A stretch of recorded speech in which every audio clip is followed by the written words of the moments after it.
Writing one villain into a game is easy. Wait, no it's not. Okay, writing one villain is hard, but 7 villains? That's like twice as hard. But a big group of villains is so much fun. An entire cast of villains can unlock group dynamics that you won't get any other way.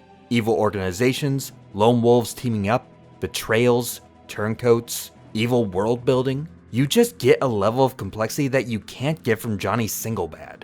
So what goes into creating a group of bad guys? How do you balance a bunch of strong personalities to make something worth the extra effort? Let's get into how to create a cast of villains, what games have screwed it up, and how to build a bad team. If you've got some bizarre indie game concept that needs 5,000 villains at one time, you're going to need a powerful game engine. Try today's episode sponsor, GameMaker. GameMaker is a perfect tool to take your first step into making the game you've been dreaming about. It's a fantastic game engine that's completely free, and they've put a ton of work into making it easy to use even if you don't have a ton of experience developing games. If you're a professional developer, that's great. They've got the depth you need to take full control over what you make. If you're a first-time coder, that's also great. 2/3 of games made in GameMaker are from first-time developers. The intuitive GML visual system lets you code visually to get started. GameMaker has a very active community on Discord, Reddit, and their forums, so you can always get help when you need it, and it will grow with you as you gain experience. GameMaker is a real deal tool, powerful enough to make some really major games. GameMaker was used to create Undertale, Hyper Light Drifter, Hotline Miami, and Chicory. It's not kidding around. Start building your game today. Download GameMaker using the link in the description. Thanks, GameMaker. Okay, so this is about a cast of villains, not just villains. This is about the group dynamics of a lot of them in the same game. This is also about a cast of villains, focused on the antagonists that take a more prominent role in the story than just normal enemies. If you want a video on a cast of enemies, hey, we did that one already. Check this link out afterwards. First things first, why have multiple villains? I mean, you could just have one. That sounds easier, right? Some games can make that work, but a single villain can box you in a little. Encountering a single villain multiple times can get stale over the long run. Eggman. Eggman again. It's Eggman. Turn a corner, oh what's that? There's Eggman. Each time you beat them, you can very easily make the villain less imposing if you're not careful. Single villains need a progressive challenge or some story framing to work best. Coming up with reasons for them to get involved in every story beat and every dilemma can stretch believability. Now, if it's a Sonic villain, maybe being a little unrealistic isn't a big deal. But the problem gets more acute the further you try to get away from a Saturday morning cartoon vibe. Again, you can make a single villain work. Games do that all the time. But a cast of villains solves some of these problems almost automatically. Having multiple villains lets a writer be more flexible with characters and scenarios. Not everything has to hinge on a single person. Each villain can help tell smaller subplots, or develop your characters and world from different angles. More than one villain lets you have more than one villain's motivation. More than one thing the villain is suited to do. More than one place where a villain can feel at home. More than one challenge for the heroes. More than one weakness for the protagonist to exploit. More than one motif the game can use to explore elements of the main character or of the game world. So let's have a bunch of villains in our game. That sounds fun. Now you have to design the cast. If you've decided to have a bunch of villains in your game, what are they all going to be like? Who will each of them be? Why do they do what they do? That's a question that demands a different sort of answer for a group of villains than just for one. So, where to start? Well, even if the villains are part of a team, it's a good idea for each to have a sense of purpose. What's the point of each villain? There are a lot of options. Take Mega Man. Mega Man has a huge cast of villains, serving as checkpoints on the adventure and anchoring what could otherwise be pretty interchangeable levels. Most Mega Man games follow a simple formula. Dr. Wily or some other mad scientist causes a bunch of highly specific robots to go haywire and cause havoc to distract you. Most games have about 8 of these robot masters for you to work through in any order before you can take the fight to the Mad Doctor himself. Each robot master has its own gimmick, a theme that ties into the moveset, stage design, and corresponding weapon that the player receives for defeating them. The specific themes of each Robot Master aren't all that important to the story. They might not even relate to the other Robot Masters in the same game that much. The snake robot in one game could be swapped with the centaur from another without too much of a problem. Their purpose is more about the central cohesive visual and mechanical theme and adds a climax to their levels. The Robot Masters tie the colorful stages, distinct challenges, and weapon designs together, and the loose rules about what types of designs feel like they fit in the world of Mega Man lets the designers be open to a wide variety of unique villains that they can slot in as needed. Each villain in the set helps give a reason for its portion of the game to exist the way it does, and the fun designs give you something to look forward to as you go from level to level. But if you're looking for villains with more of a narrative purpose, you can go down another path. One popular option for narrative-driven games is for each villain to challenge a specific aspect or character trait of your protagonists. This can make a villain that isn't even all that connected to the main plot contribute to the game in a longer-term way. Persona 4 has a chain of antagonists, each one exploring the inner conflict of one of the members of the main cast.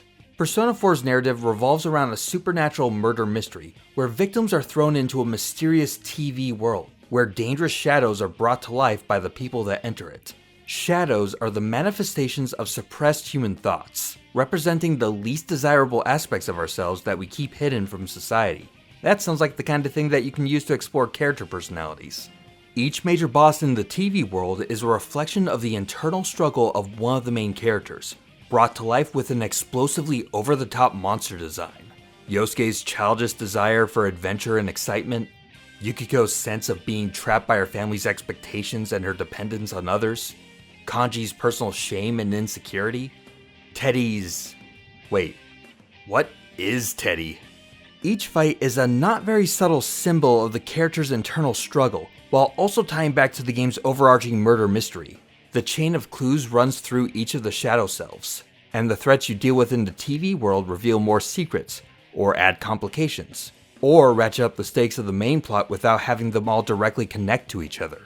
The villains tie into the game's central theme of finding and accepting truth, and the changes the main cast goes through by defeating each shadow make the final payoff all the sweeter. Since we're talking about games, there are some special considerations to a cast of game villains that you couldn't do in any other kinds of entertainment, like movies or books. Villains can have a mechanical purpose as well as a narrative one. Now, a character that is just mechanically focused can be a great boss, but not much of a villain. On the flip side, a game villain who is just a basic human whose flair is entirely in the writing, that might be underwhelming as a game boss if you're just gonna punch him in the face.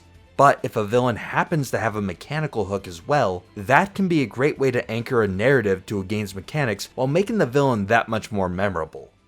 Metal Gear Solid does this very well. Most of the minor villains in the series are members of crazy special ops mercenary teams, full of over-the-top personalities and wild supernatural gimmicks that blend story and gameplay to become some of the most memorable villains in gaming. Psycho Mantis is a classic. He's a real actual psychic, with plenty of story lead up and foreshadowing. Once you get to fight him, he uses psychokinetic powers to float and throw stuff at you. If that was all, that'd be fine. But Psycho Mantis leans into the psychic theming even more by shattering the fourth wall and getting in your head. He reads button prompts to dodge you, alters controls to confuse you, and even reads the save data from your plugged-in memory card to judge your taste. To take him down, you have to kick him out of your brain by swapping controller ports. Psycho Mantis is a masterful blending of a villain's backstory and personality with fresh gameplay, and the other villains in the game aren't too far behind. Dealing with Revolver Ocelot's ricochet shots without hitting a hostage or a bomb, the tense sniper battles with Sniper Wolf, or the game of cat and mouse with Vulcan Raven. And of course, fighting Liquid Snake in Metal Gear Rex, and later with Just Your Fists. The set-piece fights are astounding, both in concept and in mechanics, at least for the time. The series kept that design philosophy going wherever it could. Metal Gear Solid 3's The End is just as memorable of a fight. A 100-year-old sniper who can use photosynthesis like a plant, and you have to duel, either by outsmarting him, or breaking the fourth wall again and just waiting him out. The Sorrow is literally the ghost of another psychic, a manifestation of grief, whose fight is entirely dependent on your playstyle up until that point. Every living thing you've killed, whether it's animals for food or enemy soldiers, appears as a ghost you have to get around. The more of them, the harder the fight becomes. And even when you think you've won, the game forces you to think laterally to beat them for good. The meshing of personality and gameplay in Metal Gear Solid's villain cast provides that unforgettable something that makes those fights stand out. The series isn't always as good as that though. For every the end, there's the bees, or the pain. The pain is pretty memorable, but I wouldn't say the mechanics are doing much for him. It's more about the bees. Metal Gear Solid 4 has a harder time making its villains stand out. Each member of the Beauty and the Beast unit is a woman augmented with a power suit that makes her look like a robotic animal, and each gets assigned one emotional trait. Only one.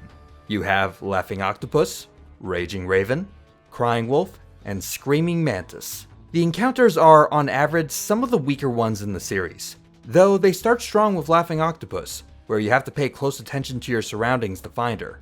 The rest of these fights aren't as strong. Raging Raven is one of the more annoying encounters, boiling down to a boring shooting gallery on top of a clock tower. Crying Wolf is essentially Sniper Wolf, but less fun. And Screaming Mantis is more of a puzzle boss, with a very specific solution that trivializes the fight on repeat playthroughs. The fight structure for all four is super formulaic too. You'll fight one, they'll have a mental breakdown, and then they all have this weird second phase in their beauty form, where they just slowly approach and try to grab you. After the fight, you then get an exposition dump of a codec call where the game offloads their whole backstory and why their name fits their personalities.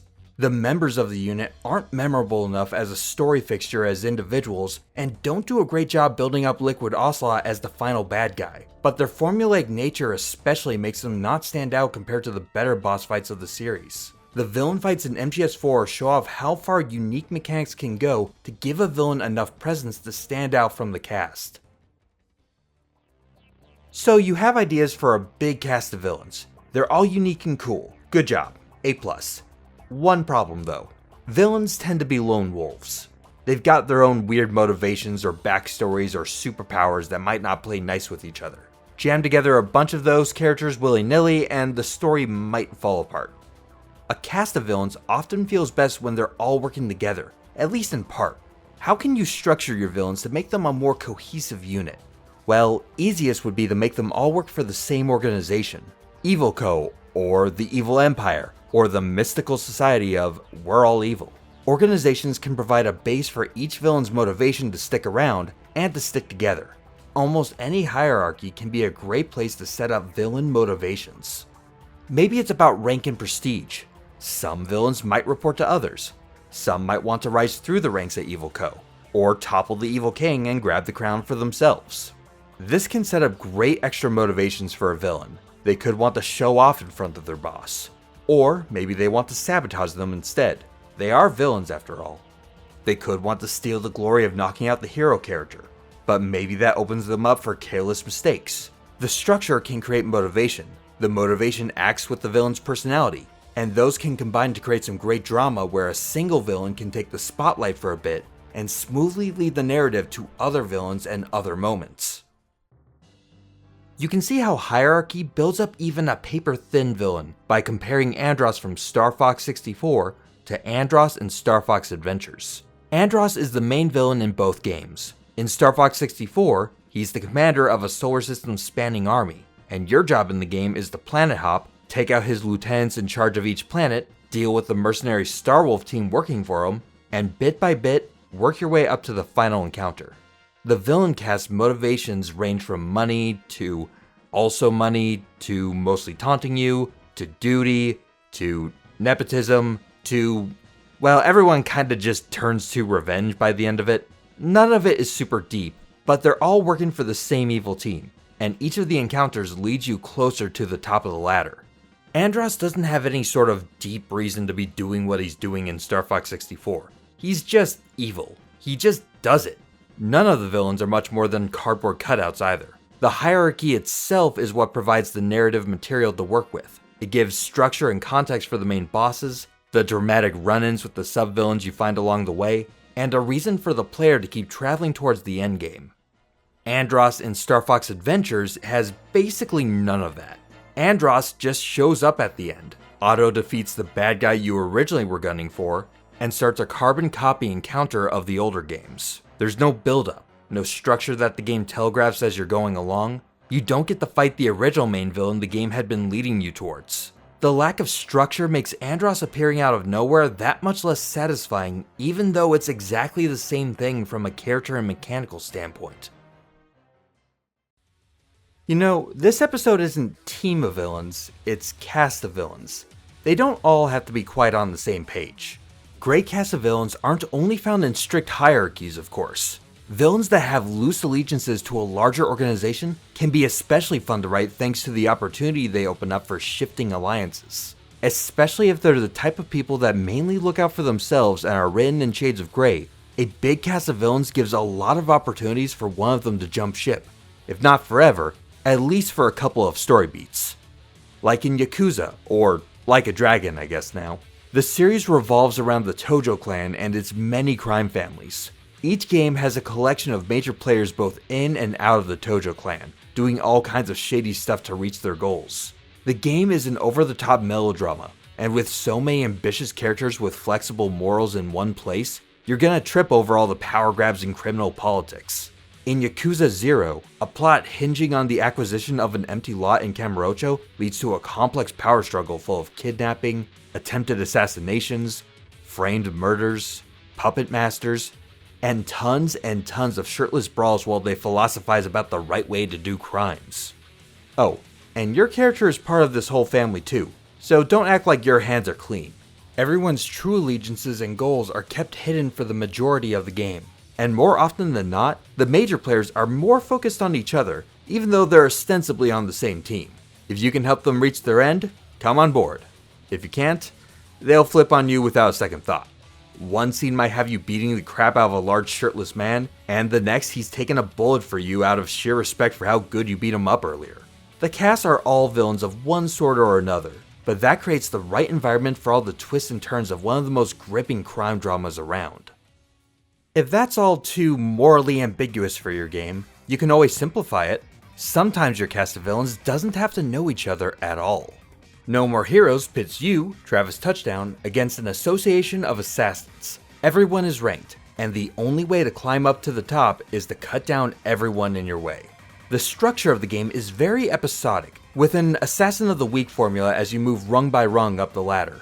It's rare for the assassins you fight along the way to have anything to do with each other. That structure comes with some big advantages. It makes it easier for the developers to add in much more inventive and unique villains. One minute you're fighting a Cloud Strife knockoff, the next it's a football player and a harem of clone cheerleaders. There is a drawback, of course. A cast of villains with no relationship to each other will almost certainly make it very difficult to keep a coherent story. But if you want the game to focus more on combat and spectacle than a gripping narrative, that's a totally reasonable path to take. The game's focus shifts mostly to Travis and how he reacts to what's going on around him. Also, you can have it both ways. No More Heroes sprinkles in some more important assassins that are connected to each other to tell a more traditional story. The contrast in moving from a zany, obviously throwaway villain to one that you've already dealt with before and might have a connection to others helps keep the Assassin of the Week format from getting too monotonous and low stakes. No matter their relationship though, the most important thing is to make sure you actually use all of your villains. A cast of villains is like a whole bunch of Chekhov's guns. If you present a big group all at once, you're setting up the player's expectations for encountering them in some significant way. That might sound obvious, but not every game takes that advice to heart. Back to Sonic for this one. Sonic Forces does a huge bait and switch with its cast. Eggman has taken over the world, with the all-new villain character Infinite by his side, along with all the heavy hitters from Sonic's history: Metal Sonic, Shadow, Chaos, and everyone's favorite, Zavok. The 4 returning villains are treated as marketing material, meant to get longtime fans hyped up on the nostalgia of old faces returning. Zavok's fight is actually just a generic B enemy scaled up. The final battle against Infinite is a rehash of a Metal Sonic fight from earlier. 2 of the villains don't even get a boss battle at all. Chaos is taken out in a cutscene, and Shadow is also taken out in a cutscene by Shadow, the real one though, because the original one was an illusion. The combination of nostalgia-fueled hype and a lack of payoff across the board for the cast of villains in Sonic Forces makes for a toxic combination. This is just scratching the surface. We haven't even talked about villains as members of a set, or escalating the importance of different subgroups of them, or how they can inform and be informed by the game structure you want to create. But I think we'll save all of that for a future episode.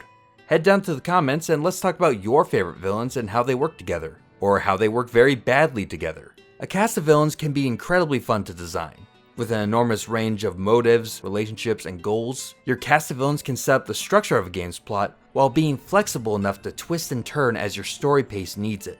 No matter if they're a mook, a lieutenant, or a puppet master, the right cast of villains can form the backbone of your story.